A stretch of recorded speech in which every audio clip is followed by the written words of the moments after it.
Well, thanks for that kind introduction. And obviously, if any of you young folks have wrestled with how to fill out a resume or a job application or something like that, it's real simple. Get real old, then you've done lots of things, and then you've got a real long resume. So, boy, what a great program you've been involved with this past week. The leadership lectures, you've had the, I guess, the team building exercises, one of which you just completed. Some field trips. Looks like you did some pretty interesting stuff that I wish I had been included in on. And then, of course, you had a chance to talk to some really great role models over the last few days. So I cannot tell you how honored I am just to be a small part of this and to come and talk with you for a little bit, especially when I've been included in a group that includes folks like Chief Castor, Command Sergeant Major Vapp, and Judge Corvo. So just to be included on that list, I'm very honored. So thanks for being there. What I really want to do is applaud the people that set this academy up for you. These great ideas just don't come out of anywhere. They had to think about it, and it took real teamwork. Everywhere from Sheriff G, through his Chief Deputy, through the, I guess, the Division for Community Outreach, the Training Division, Homeland Security Division, the Tampa Police Department, and of course the Hillsborough County Public Schools.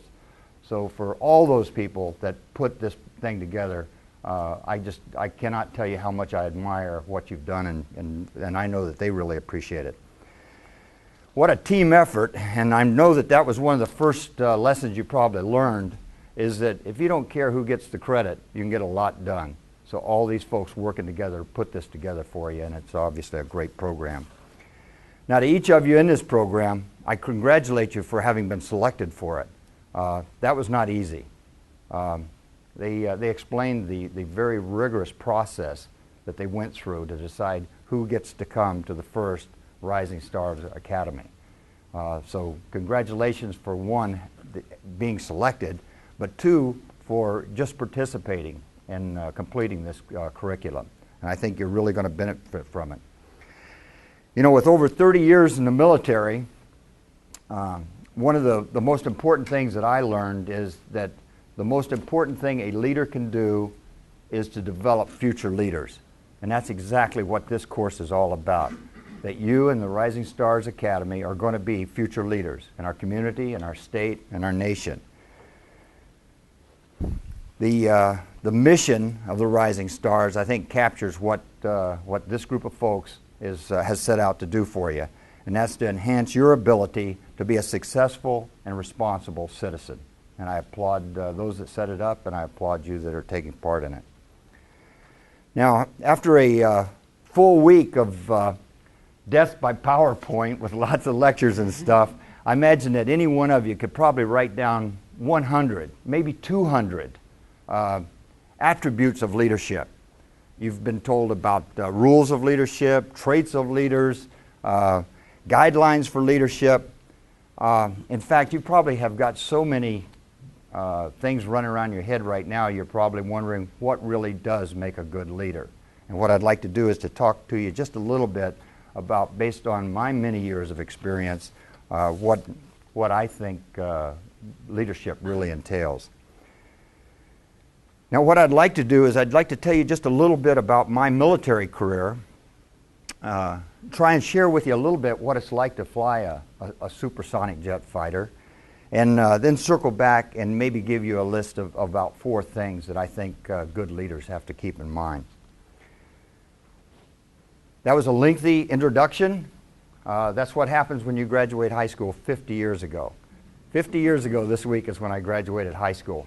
But at 17 years of age, and I imagine just about everybody in this group is 17 years of age, I had no idea where life was going to take me. Absolutely not. I graduated from high school. I came from a very large family. My mom and dad had 11 kids, 8 of whom survived to adulthood.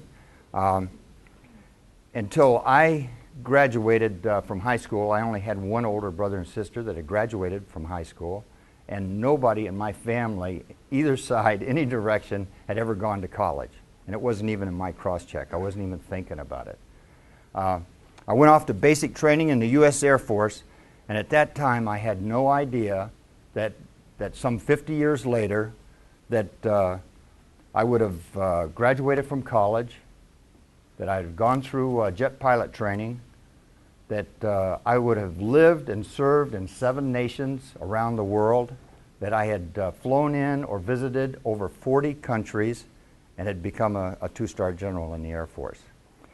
After I retired from the Air Force, I started a business where I now have the opportunity to talk to presidents and CEOs of other companies and suggest to them how to improve their products and services and how to market their ideas as it relates to helping soldiers, sailors, airmen, Marines, and the Department of Defense. I could have never imagined any of that was going to happen when I was 17 years old. So there's a pretty exciting future out in front of you, and it's going to look a lot different than the future that I stepped into when I joined the military. Now, during that time, I learned a little bit about leadership. First thing was I learned how to be a follower, because that's where I started off in the military hierarchy. During the time I was a follower, I got to see lots of leaders. I got to see some real good leaders and some not so good leaders. And then I became a leader. And sometimes I was a good leader, and sometimes I was not such a good leader. But I did have the opportunity to learn a lot about it. And the main thing I learned is that leadership is not a spectator sport. You don't lead by committee. You don't sit on the sidelines. You've got to step up, engage, accept responsibility, and do the very best that you can. Now, you know, leadership on the ground is tough enough. You've got a project, you've got a team, you can talk to each of the people that are involved with it. You can go to the whiteboard, show them what it is that you've got in mind. If they're a little off track, you can look over the shoulder, see how they're doing. You can give them feedback. That's what the fighter pilot world calls a 1G or one force of gravity world.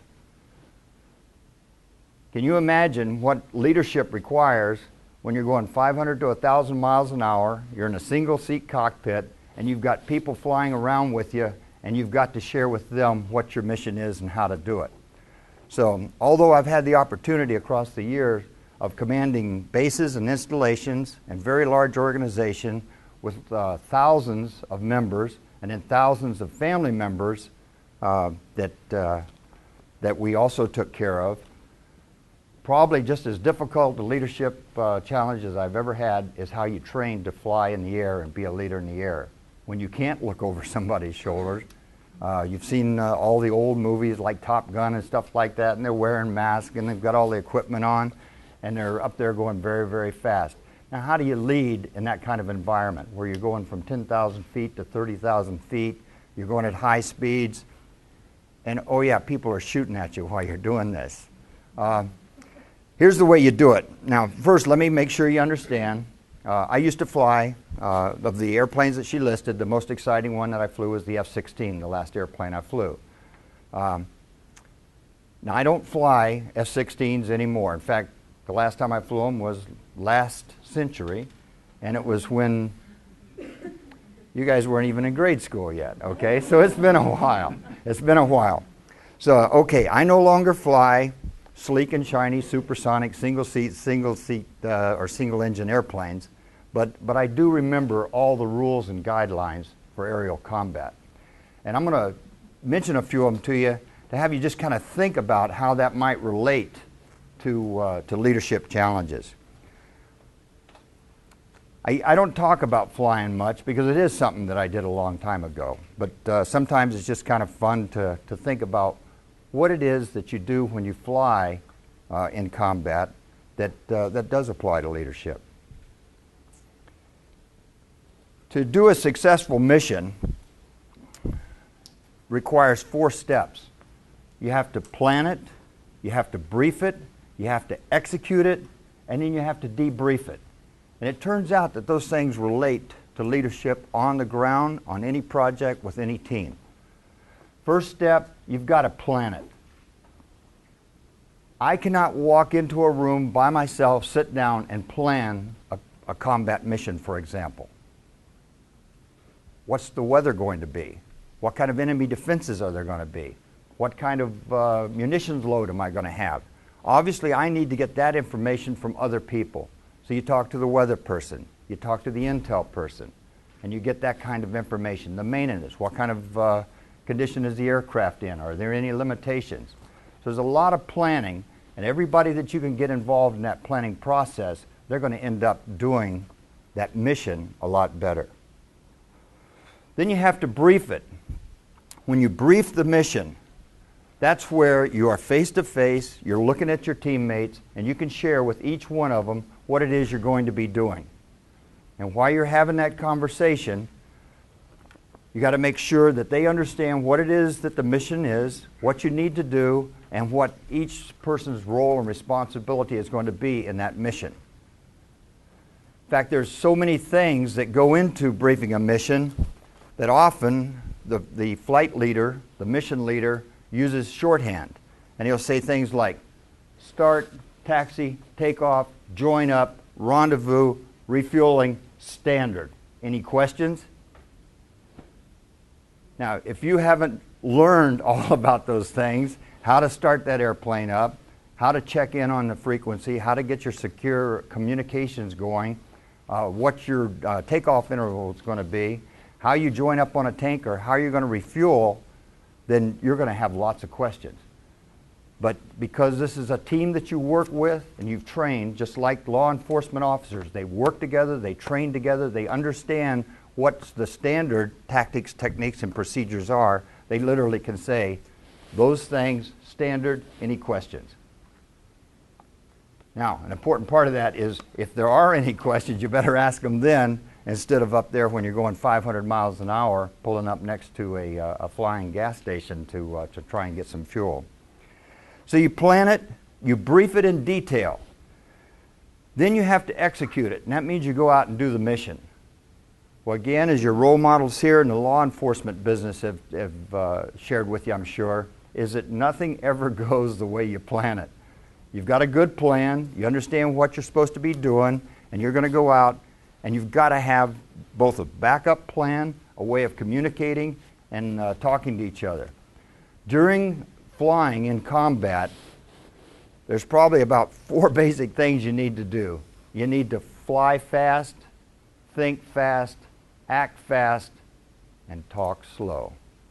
Because when people start shooting at you, and your blood pressure gets up, you get a little hyper, it's really easy to just start hollering stuff out, but you have to give very clear guidance to each other so that you understand what's happening, where's the threats coming from, what you're going to be doing next.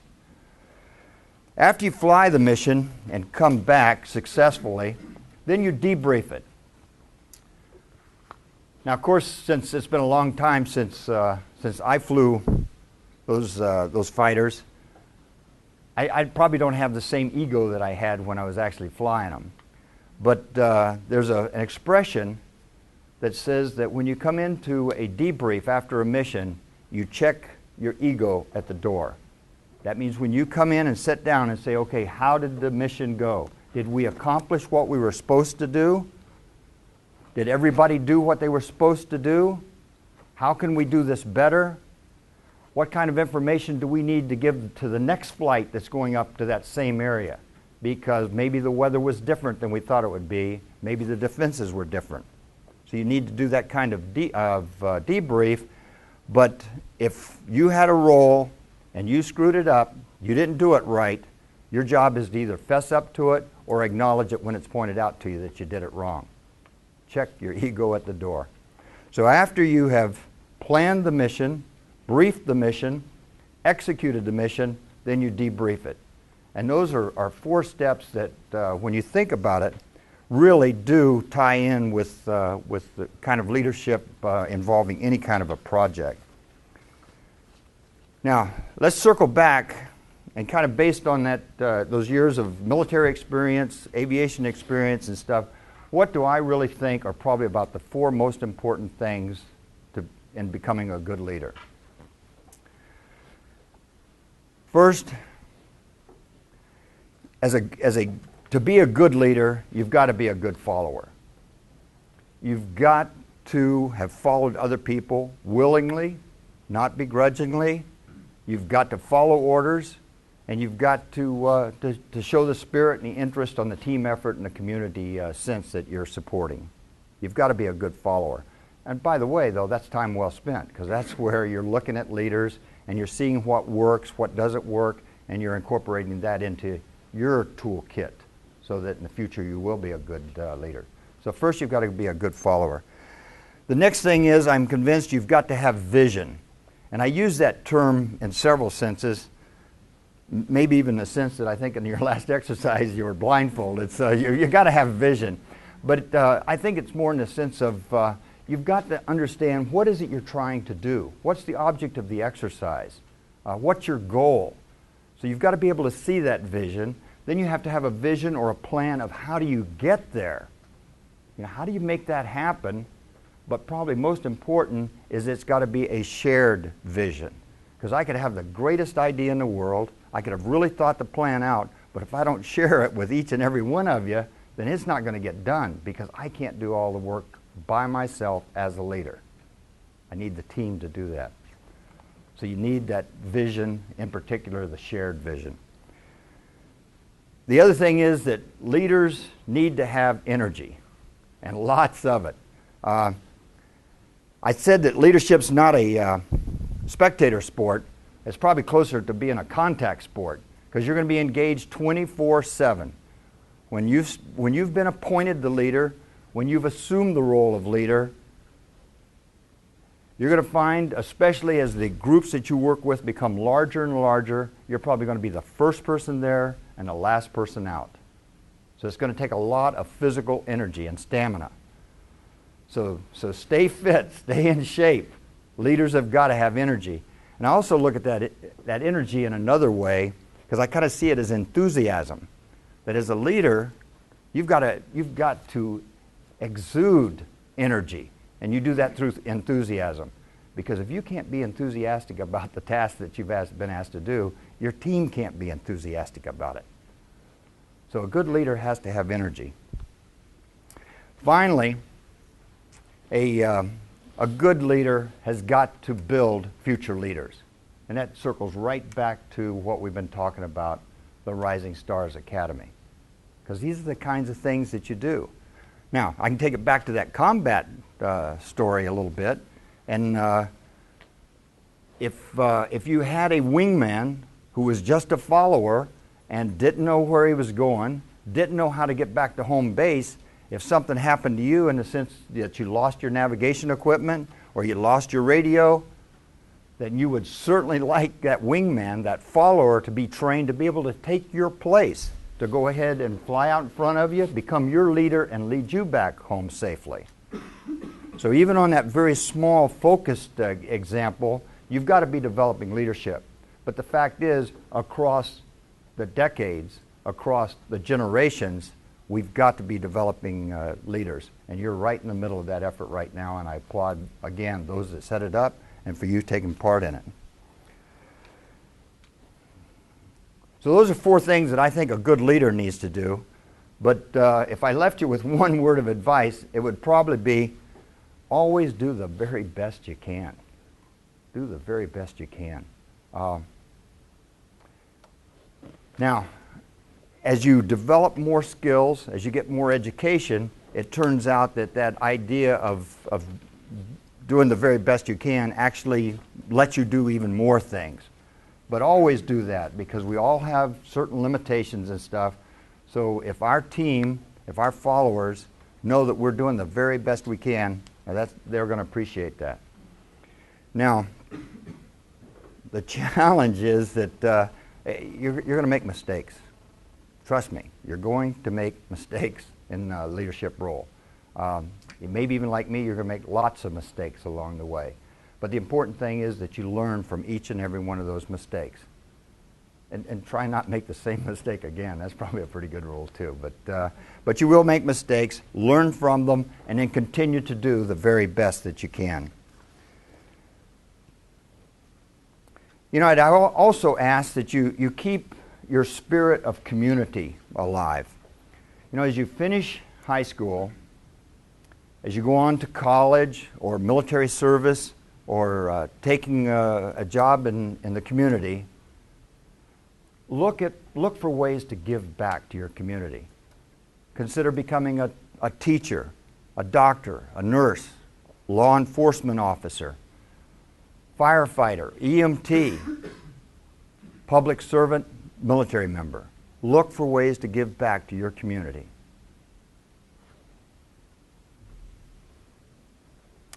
I really do believe that young people, even when they're 17 years old, can really make a difference. And what you're doing is preparing for your future role in that community, be that your state or nation, and you can make a difference. And all of us in this room are counting on you to do a great job. Before I take a couple of questions, let me close out by mentioning again, I really appreciate the effort for putting this academy together. You folks have done a superb job, and this is the first one, and based on the success of the very first one, I know that with the feedback of the folks attending it, you're going to have even better academies in the future. As far as the group that's going to be graduating here in just a few hours, I'd urge you to continue to make the good choices that you have made to date. Demonstrate good leadership in all that you do, because I do believe that the future of our community and our state and our nation is going to depend on outstanding young people just like you, the soon-to-be graduates of the Rising Stars Academy. I wish you the very best on a very exciting journey, and I hope that the challenges that you meet and the rewards that you earn will match the talent, the skills, and the potential that you've shown so far. So thank you very much, and with that, I'll be glad to take some questions. Yeah?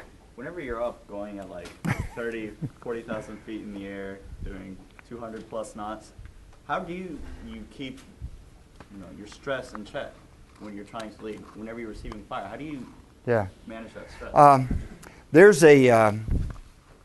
There's a business consultant group called Afterburner, and these folks are all guys and gals that used to fly fighter aircraft, and they use those basic concepts to teach business how to deal with stressful situations. And that is one of the things that they absolutely work on, is that in an aerial environment, you are being bombarded by so much information, you can almost end up with information overload. But we can do that on the ground in a 1G environment, because sometimes you're trying to solve a problem and it just seems like all you're getting is a bunch of data and information. How do you make sense out of it? And in the case of the aerial combat, one, you've briefed it, you know what you're trying to do. You've got checklists in case things go really bad, engine failure, boom, flip it open, and it tells you exactly step 1, step 2, step 3 that you should have memorized, but just in case you panic and you can't quite remember what the third or fourth step was, you've got it written on a checklist. You constantly cross-check in terms of looking at your engine instruments, looking at the radar display. I don't know how many of you have ever looked at, maybe on YouTube or something, or maybe in the cockpit of a modern fighter aircraft.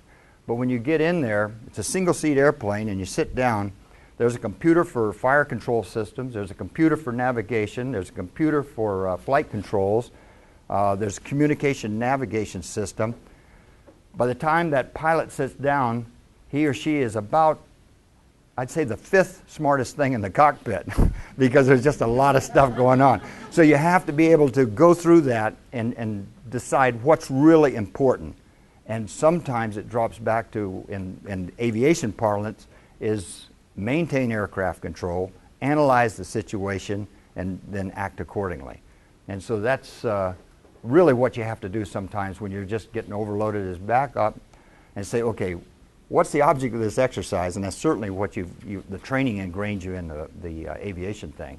But there is a lot going on, and you have to keep remembering what are the priorities, and you should know that because you briefed it before you went in there. Okay, any other questions? Yes? What opened your eyes to the vision of college